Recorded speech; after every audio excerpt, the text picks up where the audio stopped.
येणाऱ्या बजेटमध्ये कुरुंदवाडच्या यात्रेसाठी स्वतंत्र आर्थिक तरतूद यासाठी करणार आहे. नगरपालिकेने सुद्धा यात्रेसाठी किमान 5 ते 10 लाख रुपयांची स्वतंत्र तरतूद करावी. यात्रा ही केवळ धार्मिक कार्यक्रम नसून सामाजिक, सांस्कृतिक आणि व्यापारी दृष्टीनेही महत्त्वाची आहे.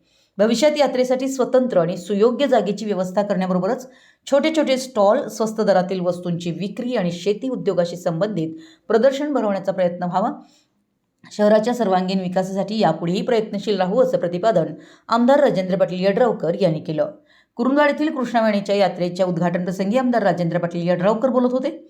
स्वागत विजय जमदग्नी यांनी केलं. पुढे बोलताना राजेंद्र पाटील यड्रावकर म्हणाले की यात्रेचं ऐतिहासिक आणि सामाजिक महत्त्व अधोरेखित केलं.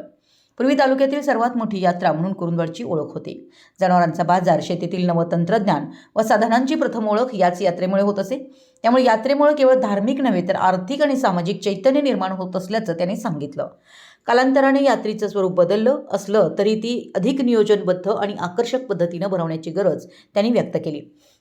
नगरपालिकेने यात्रेसाठी स्वतंत्र निधीची तरतूद करून मैदानाची स्वच्छता, पाणी मारून रोलिंग, लहान मुलांसाठी सुरक्षित व्यवस्था आदी सुविधा उपलब्ध करून द्याव्यात अशा सूचना त्यांनी दिल्या.